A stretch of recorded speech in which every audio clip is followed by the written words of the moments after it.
Good morning, everybody. Welcome to the first aid training for 2023. I'd like to remind everybody, if you're not going to be speaking, please mute your computer or your phones so we don't get any interference. I want to thank Tiffany for putting this all together and for getting the rules up on the amateur website. Erica Warren for collecting the rules and for getting the word out too. And we have all our committee members I'd like to thank. We have the co-chairman today for first aid. We got Fred Chairman and Fred Shannon and David Tant. They'll be talking about the rules. We also have our chairman for the advisory committee, Kenny Murray and Brian Millington. And you'll probably be hearing from both of those too. So given that, I'm sure you might have some questions during the event. You can use the chat feature or you can speak up and we'll try to answer your questions. Okay, Fred, you want to start off?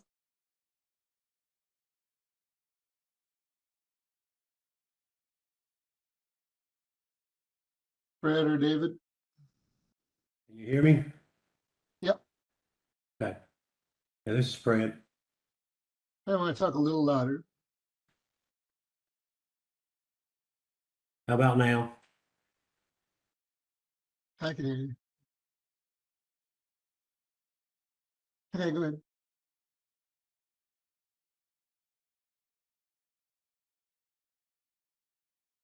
Everybody hear me all right?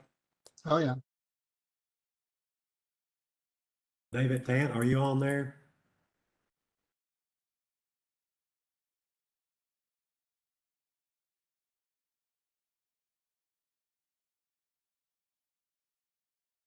I don't see him signed in. Well, I guess we'll go with it as we are. Okay. Or just as a preface to all this, we tried to correct some things in the first aid rules that we had fought for the last couple of years.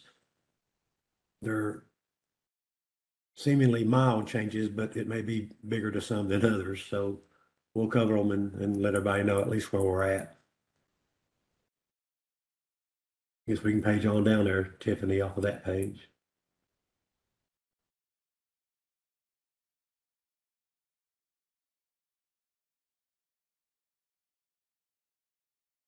I think the very first change is on that first page there on the bottom.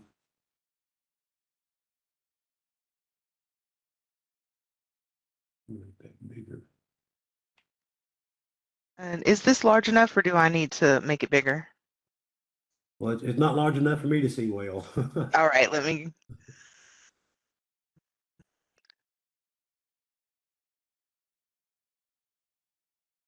There we go.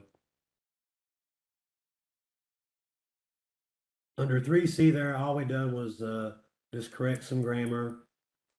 Just stating that for contest purposes, the 4x4s don't have to be opened. On D, which is a new addition, this states that all cravat tails or excess material not being utilized will have to be tucked or cut after bandaging is completed. And that is to clarify some discrepancies that we've had over the past few years about the tails being tucked. And most of those discrepancies were caused by me because it didn't state that in the rules and we just wanted to be clear. I think Berners want to make sure I have to tuck them now, so it is a rule.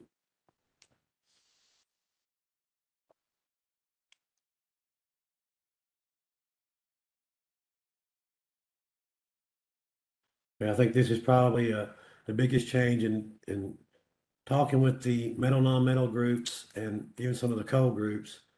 The mannequins are getting hard to come by, and the older type mannequins are even getting harder to get parts for, so they're hard to get fixed and hard to maintain. But CPR is a vital tool in what we're trying to do in the training of our teams. So what this rule says is that the contest director will provide the recording mannequins. we still have to do CPR as first aid teams, but you don't have to worry about providing the recording mannequin. They will be provided by the contest sites. If you go on to read this, it states that that they will be the same type of mannequins. You know, if there's 4 different sites or 4 different stations for first aid, those 4 recording mannequins will be the same type. And each team will have a 5-minute period to mess around with these mannequins, kind of get the feel for them before they start working the problem. It's kind of similar to mine rescue, and you got 4 minutes when you show up to the field. Well, first aid teams will have 5 minutes to kind of review the mannerisms of the mannequins. This is, you know, it would be fair for everyone. Everyone will be in the same boat, but at least the teams do not have to worry about trying to round up mannequins or borrow mannequins and switch them back and forth. This way, if they're going to be first aiding the problem, the mannequins will be provided by the contest director.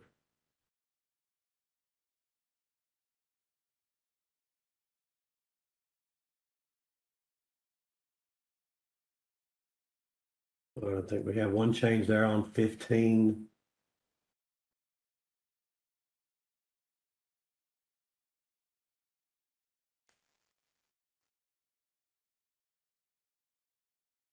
And it just states that, you know, you don't have to triage if there's only one patient, because it's only one patient, but we just made it basically for clarification as well. If you have multiple patients, then you do have to triage.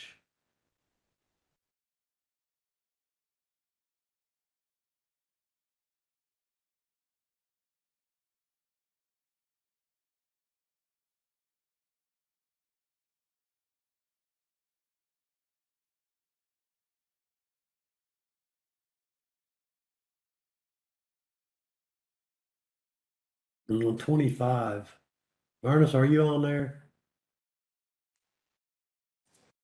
Yes, sir. I don't Can you hear understand. me? Yeah, I don't understand our line on this one here on 25. It's just where we had so many different states, and their regulations as far as applying oxygen or using oxygen on patients. We decided just to take it completely out, that we won't even have it to be simulated. That was the thinking on it anyway. Well, that's what I thought too, but the one I'm looking at don't have a red line all the way through it. So Oh, I'm sorry, yeah. I thought that was our Yeah. end result, is The we intent just is striking for that. it all to be removed.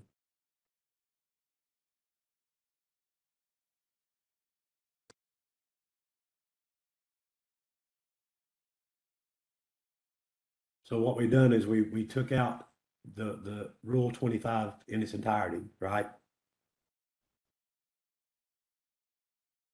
Yes, sir. Okay, that's what I thought too. So No we'll have use to of correct that. oxygen of any kind, no simulations of any kind for oxygen. Yeah. So we'll just have to renumber from there down on the numbers. Correct. So all That those. that would have been the everybody very first that. question. Very good catch on that.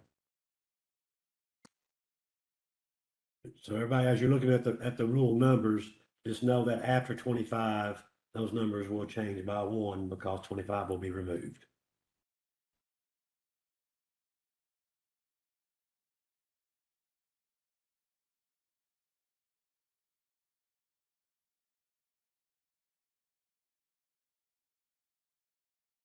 And this is the other, I guess, somewhat of a bigger change, is with the statements of fact now. Instead of doing what we had done with the chapter reviews and all that, there's 200 statements of fact now attached to the back of the rules. All these statements of fact come from those same references.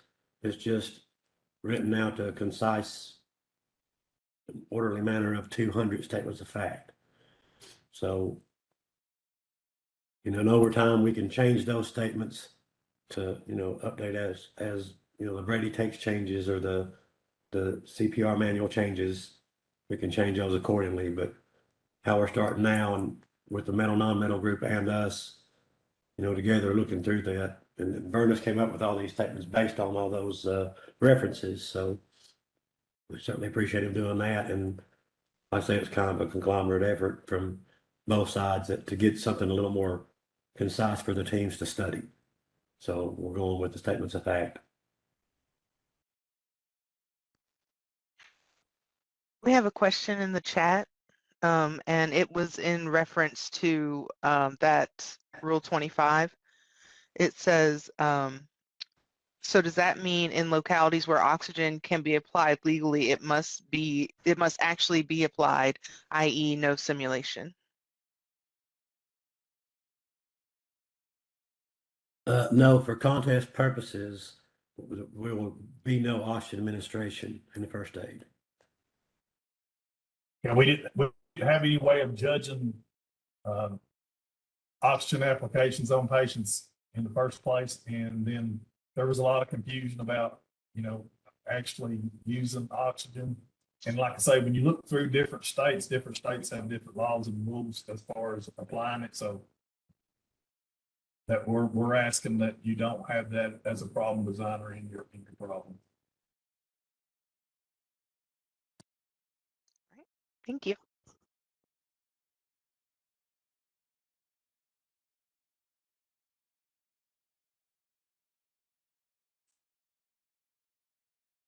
All right, now under the discounts on number 2, this at a glance might be confusing to some because you're going with an asterisk and a double asterisk on some of the skill sheets.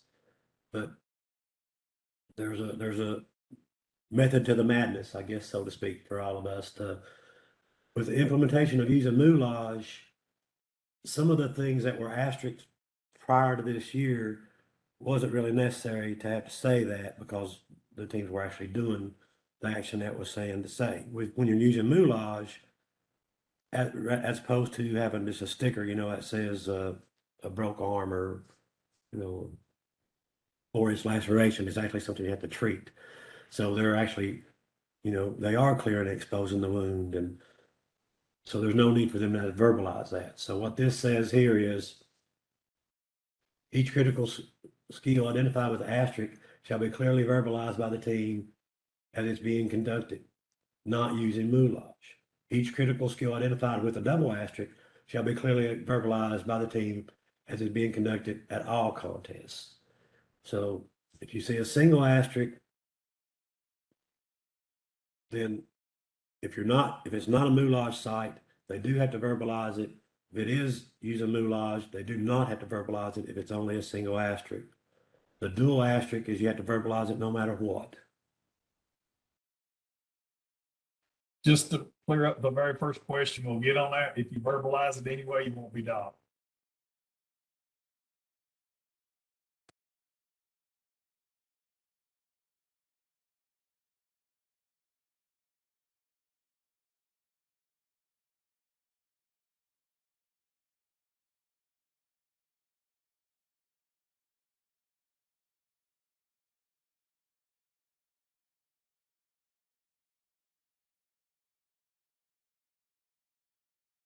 We thought it best here under the immediate to actually put the life-threatening conditions here.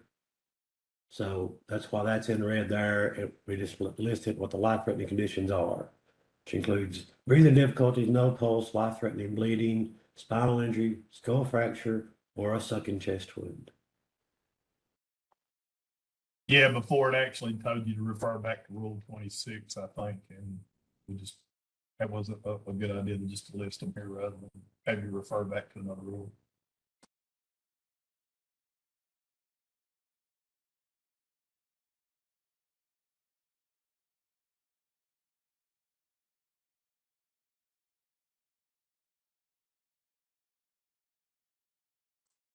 This is just the same statement we just read about the asterisk and the double asterisk on what has to be verbalized. This is on the initial assessment skill sheet. You'll see several of these. Actually, there'll be some influence on every skill sheet, I would think. So if you look as you go, you'll see the dual asterisk on top here, and then some of the other ones are just be a single asterisk. I hope we got all the red on there where everybody can see them. I don't think we missed any, but there's a lot of skill sheets, so anybody sees anything, certainly let us know and we'll get it corrected.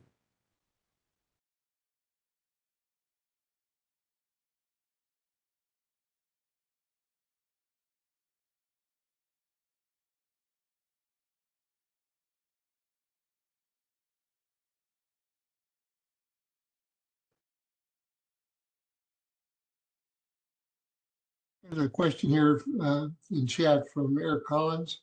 Would a femur break be considered life-threatening?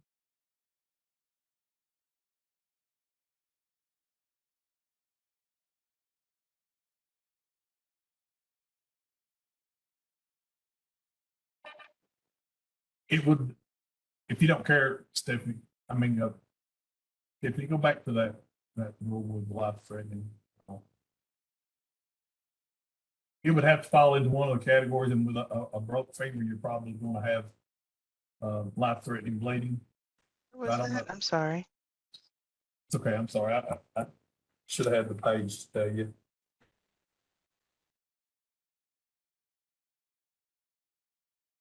Page 10. Yeah, page Page 10. Page is this? Okay, yep.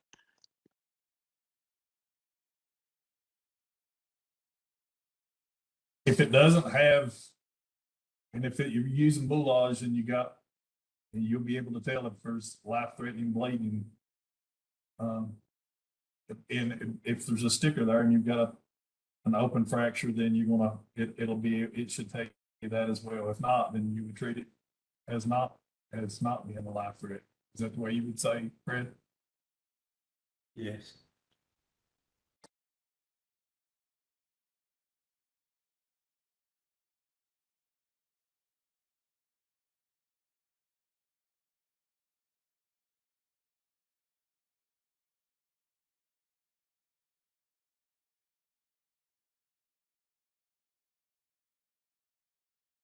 Okay, thanks.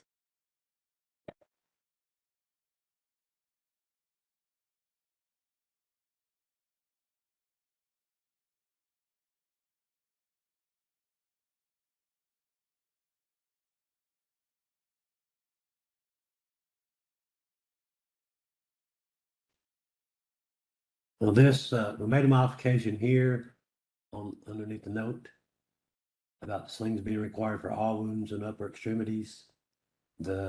Actually after research that David Tant and Bernard's done, that a sling and swath was generally effective for the musculoskeletal injuries to the shoulders, upper arms, elbows, lower arms, and wrists.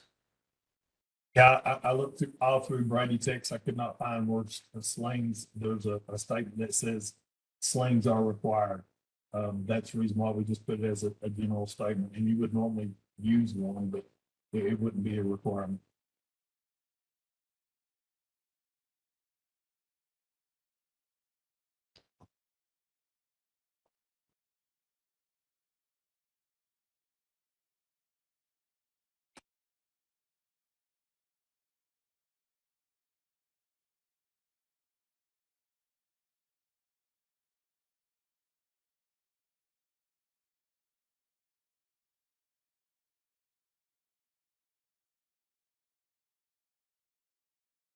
Hey, Vernus.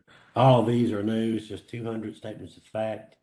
But like I say, if you look at the end of all the statements, Vernus has listed what chapter they come from. So anybody can reference the Brady text, they can look these up.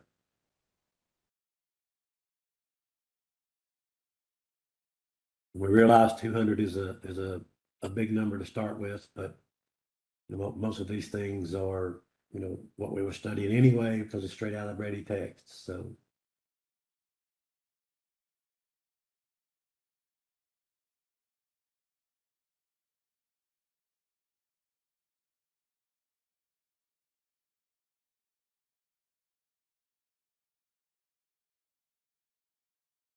And a couple of questions here in chat. Do you need to know the chapter? No, that's just for reference. You know, if that's not actually part of the statement. The chapter reference is just to show people where they came from, so they'll know they actually did come from the text and where they came from within the text. But no, it's not actually part of the statement that they have to know as far as, the memorization part goes, that they came from chapter 14. And another one here, it says, there are a couple of statements of fact that are incorrect, 67 and 112. Will we be discounted for having the right answer according to the book?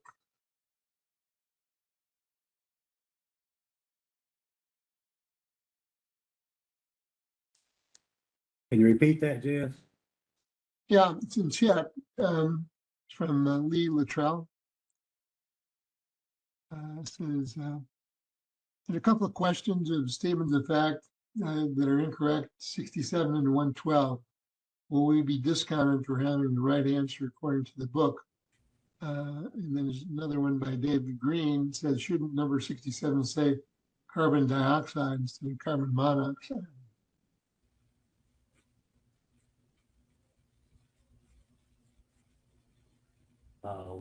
I see now. I didn't catch that when I looked Good at it. catch. Yeah, good catch.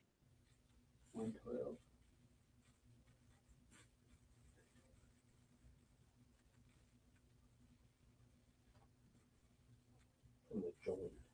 Yeah.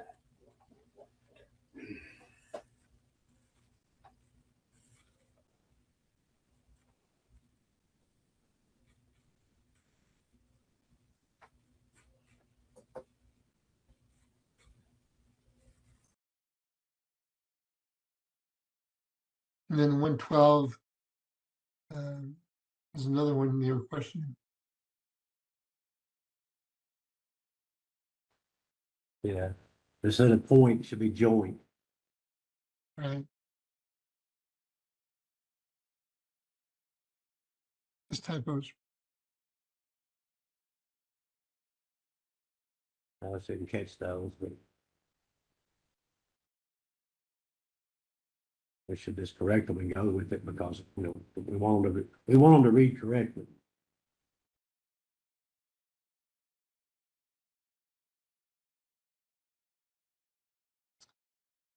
Okay.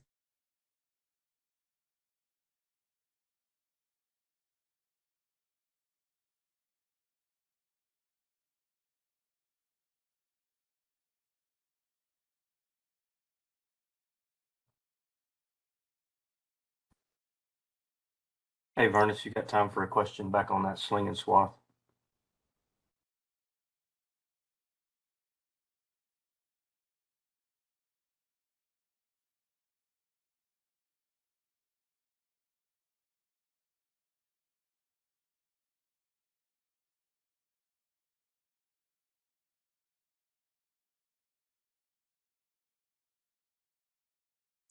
Here's a question here on page 34 containing slings and swaths changed, but the rule or discount pertaining to the sling and swaths was not changed.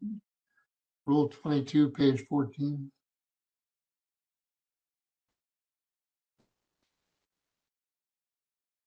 Ernest just messaged me, said he got kicked off. He's trying to log back in now. Okay.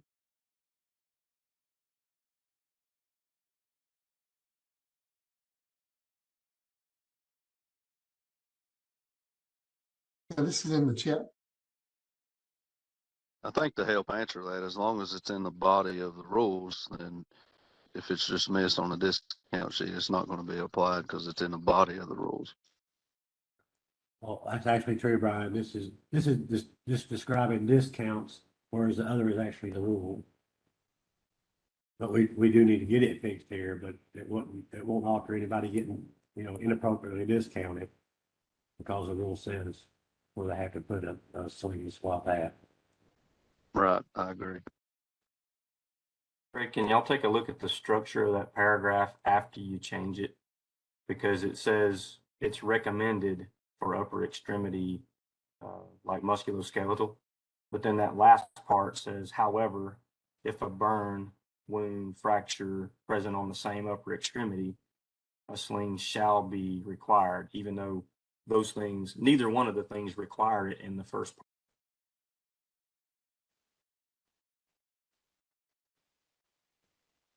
We get back to that rule, Tiffany, please. Page 34, Tiffany. Yes, sorry. Sorry if I make y'all, you said 34? If you only read the part that's not struck out, the first sentence says you don't have to put a sling on. The second sentence says you don't have to put a sling on. The third one says if the first part and the second part together, you have to put a sling on.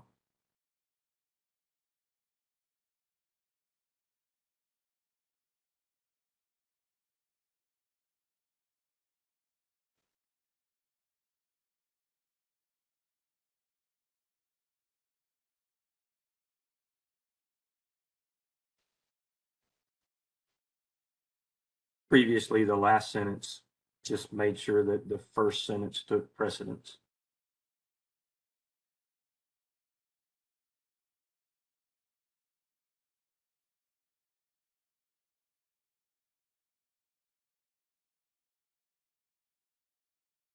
Yeah, that just needs to be clarified a little bit more, but going back to the discount, I think we just stick with the red addition text and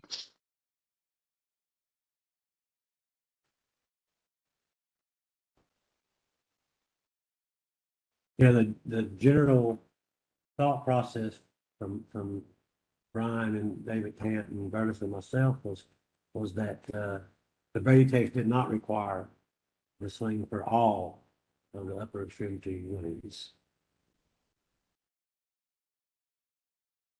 And that last sentence says if you have a burn and a fracture, you've got to put a sling on. Fred, I think the whole thing on that, if it's got a dislocation or fracture and burns, you would use it because it has the musculoskeletal injury. That's correct. yeah, that's correct. Yes. Okay, could we get required put back in that first one because it says are generally effective? Doesn't say I have to put one on.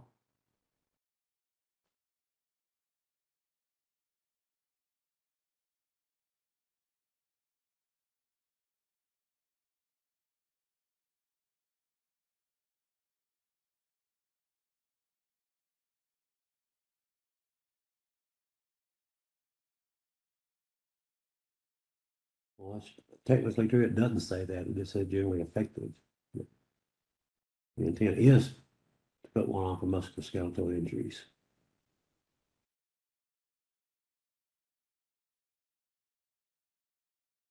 And just again, that first sentence says that a swath is generally effective if you have a dislocation or a fracture or of an elbow, arm, upper, lower, whatever. It's generally effective. Doesn't say I have to put a sling on.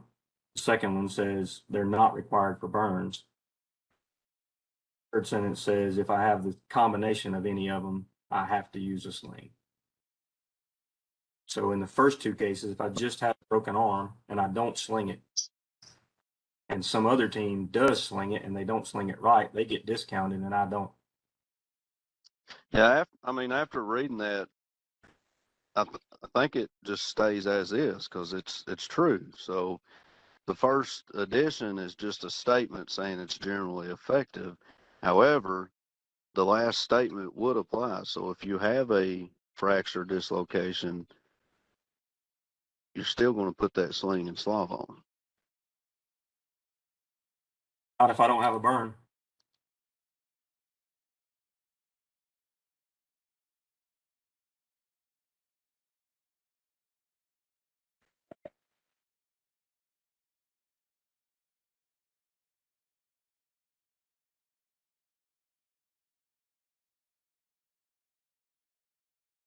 Yeah, Fred, we may have to reword that a little bit more. Yeah, it seems Sentence. our intent was good, but it doesn't, after reading it, it doesn't really read like our intention was. Yeah, I think what you were doing was, exactly what you were trying to do. It just, that last sentence kind of throws a wrench back in it.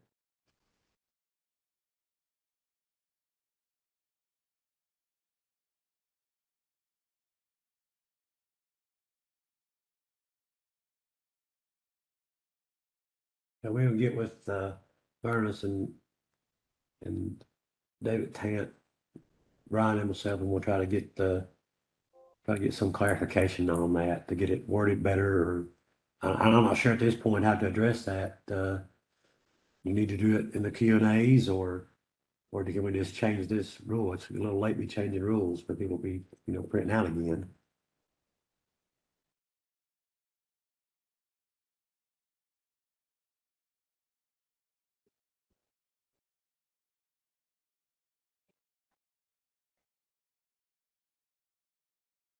I think simple Q&A, we'll fix it with Q&A, Fred. Well, it's probably our best option at this point.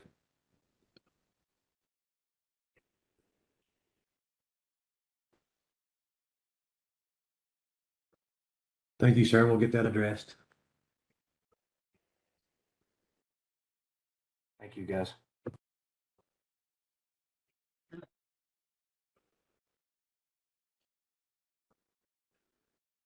And another one here from Hank McKay, page 20, patient assessment. BP doc was removed. Should we talk about that?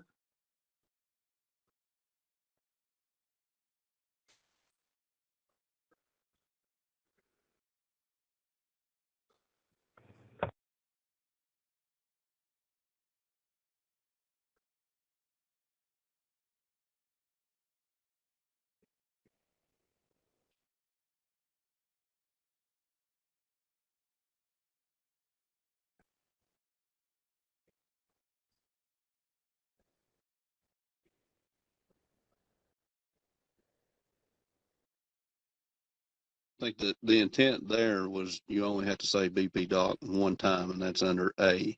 You don't have to say it the remaining time throughout the assessment.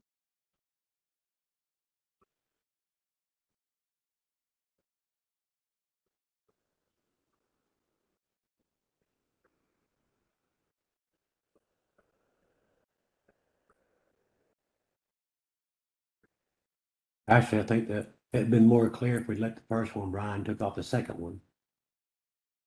Under that category there, under the.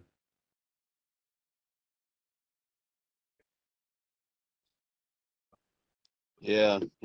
The intent was you say BP docs, you spell it out one time at the beginning, and then you don't have to say it throughout the rest of the assessment.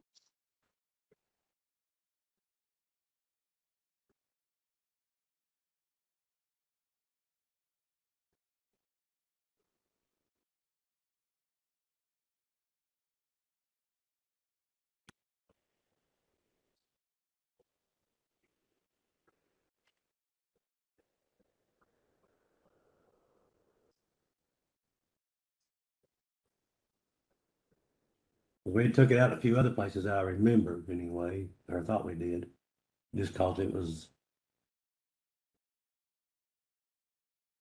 kind of repetitive. I don't remember which sheets exactly, but it seemed like we did in other sheets. Yeah, I think it was just for the secondary assessment. So as long as you state it the first time under A, so once you start the assessment at the head, it'll say BP doc and then bleeding, pain, deformities, open wounds, crepitus, and then you don't have to say it the rest of the way throughout as you're checking.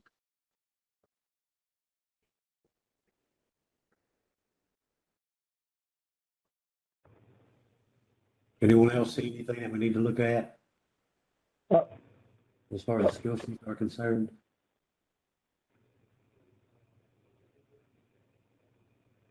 I don't see any more questions come up in chat here. Gentlemen, yeah, this is Rowdy Heiser with American Soda. I'm the trainer. I have a few questions when it's appropriate for you. Go ahead.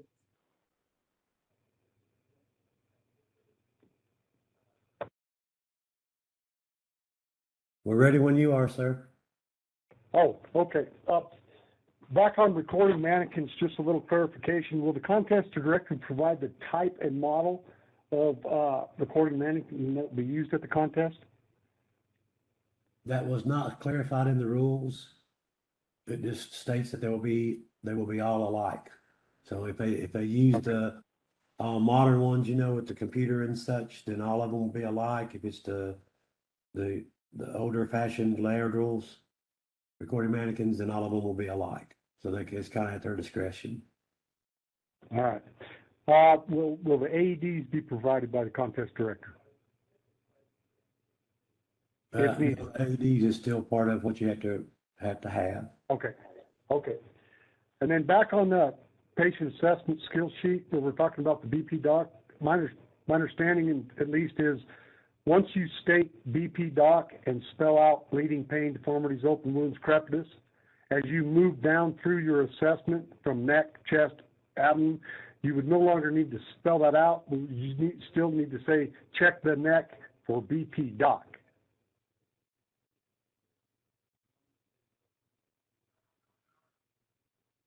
That is correct. That is correct? Yes. Okay, thank you, sir.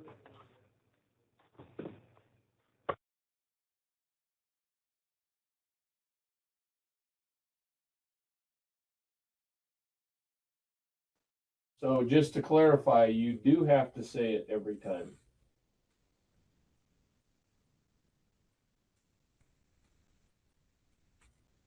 I don't think that was the intention Yes.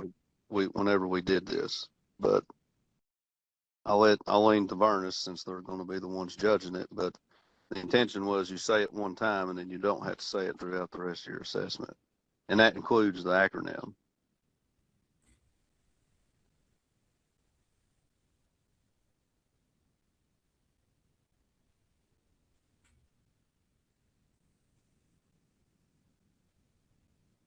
There's a couple of questions here on recording mannequins.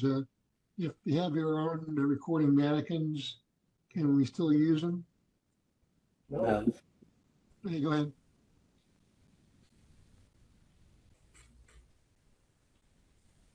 Go ahead. No, sir, they can't use their own mannequins. Okay. And then the other one is, our local contest going to require to furnish mannequins as well, or have CPR as part of the problem, or not have CPR as part of the problem? Well, if they don't have CPR as part of the problem, then they really wouldn't need the recording mannequins.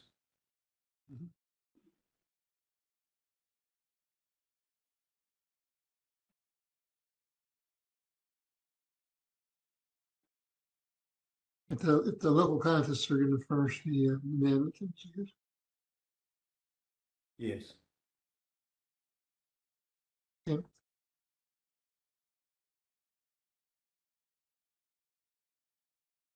I think that answers the question.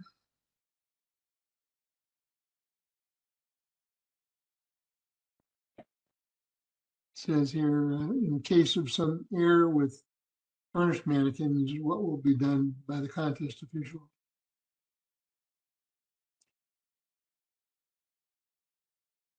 Can you repeat that, sir? Yeah, in case of some error with the furnished mannequins, what will be done by the contest officials? I guess it would depend on the error. You know, with the mannequin, it's just, I guess it'd be similar to if there's a error with the, you know, one of the devices used to bench the machines with, you know, you could have errors with those machines as well. So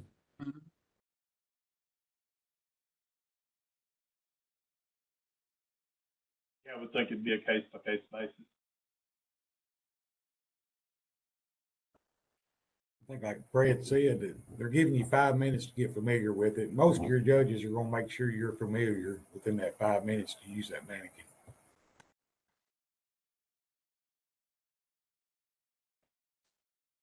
yeah, they can do whatever they would want. You know, they could print out a small piece of tape. And another good thing about the 5 minutes, if there's some error with the printing of the machine, then they'll know as the teams take that 5 minutes. You know, they might see if there's something wrong with the machine, and maybe we can switch it out or get it fixed prior to it being a problem for the teams. And as far as contest, we'll make sure the judges that's doing first aid are familiar with the mannequins that we're using. I think you answered this question just now, but it says, will they provide training on the mannequin? Yes, that's what the 5 minutes is for, right? Yes, sir. And the question, exemption not going to review the problems before the contest. I am continuing to review them. I've already reviewed a few this year. If anyone, a problem designer wants to send it to me, I'll be glad to review it for any issues. So you can continue to do that.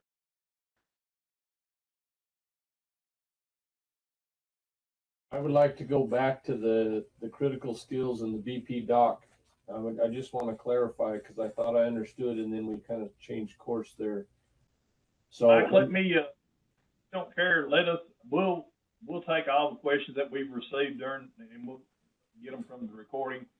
Let me give me and Fred and David Tank get together and Brian have a discussion on that. I believe what Brian said is correct. We kind of was willing and dealing on some of this, having to repeat all these things over and over. But I believe it has to do, if I remember correctly, is how the asterisk is. If it's got a double asterisk, it's something that you have to say no matter what, whether it's at a moulage contest or if it's at a contest that's, still using the old stickers or whatever it may be.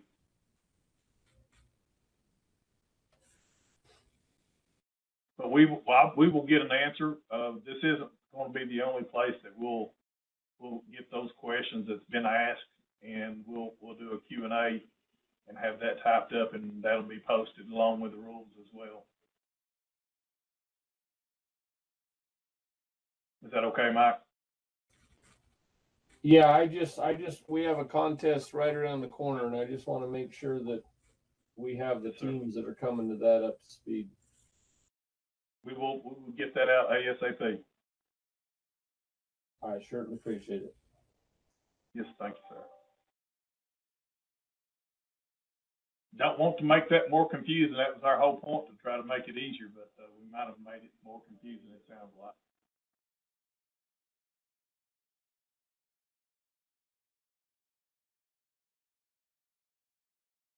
That Another question that question just came in as far as local contests.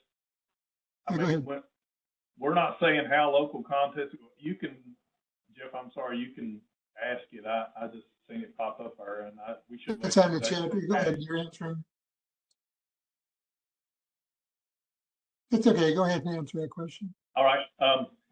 As far as local contests, having teams provide the mannequins, I mean, we're not telling contest directors how they will get the mannequins. That would probably be, if I was a director over a contest, that would be one of my first resources is asking the teams. Doesn't mean that the teams will be working on their one that they normally work on. When you go out there, they'll have the same 5 minutes to work on them as usual. But I would think that's a good idea to go to is your teams and some of the teams that actually signed up to come to your contest. And Ernest, you may want to repeat that because some people had a hard time hearing you. Maybe you can't get closer to the Yeah. microphone. I'm having a hard time hearing others. What I said was, as far as local directors providing CPR mannequins, we are not telling anyone what or where they could have to get their mannequins from. If it were me, like I said, as a contest director, I would probably go. That would be one of my first resources to go to some of the local teams and get them up for the use of their mannequins. Again, we'll get these questions off of the recording and put something out that's in writing so you all will be able to see it.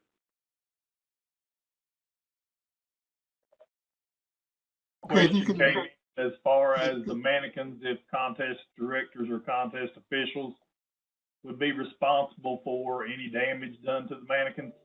That's something that would have to be worked out between the contest directors and where they actually get their mannequins from. Again, that's, that would be up to the teams and the contest officials to make those determinations. Okay. Hey, does anybody else have any quick questions here?